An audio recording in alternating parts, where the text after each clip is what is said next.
Kheroj police દ્વારા 2,52,820 લાખનો વિદેશી દારૂ પકડાયો। આંતરરાષ્ટ્રીય બોર્ડર પરથી જિલ્લામાં પ્રોહિબિશન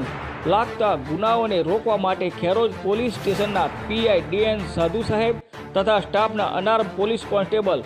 વિરેન્દ્રકુમાર અમૃતભાઈ, રાજુભાઈ લીંબાભાઈ, નરેશભાઈ લાડુભાઈ તથા કમલભાઈ રણજીતભાઈ વગેરે કાર્યશીલ હતા। તે દરમિયાન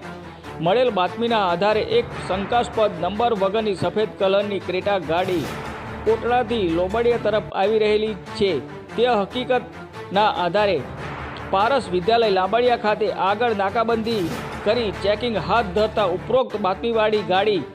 આવતા તેને ઊભી રખાવી ચાલકની પૂછપરછ કરતા વધુ શંકાસ્પદ લાગતા ક્રેટા ગાડીને લાંબડિયા આઉટપોસ્ટ ખાતે લાવી ક્રેટા ગાડીના પાછળના ભાગે સીટની નીચે ગેરકાયદેસર ભારતીય વિદેશી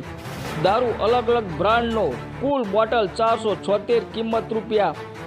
2,52,820નો મળી તથા ક્રેટા ગાડીની કિંમત રૂપિયા 7 લાખ ગણી કુલ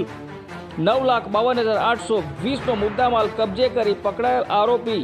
કિશનકુમાર રતનલાલ ઓળ રાજપૂત રહેવાસી રામપુરા ચોરિયા ઉદયપુર જિલ્લો ઉદયપુર રાજસ્થાન વાળાને પકડી અનાર્મ police constable Virendrabhai અમૃતભાઈએ Kheroj police સ્ટેશનને ફરિયાદ આપેલ તથા અન્ય 2 વોન્ટેડ આરોપીને મુદ્દામાલ મંગાવનાર તથા મુદ્દામાલ ભરી આપનાર પિયુષભાઈ બ્રાહ્મણ રહેવાસી ઉદયપુર વાળા વિરુદ્ધ પ્રોહિબિશન એક્ટ અનન્યવયે ગુનો દાખલ કરેલ છે।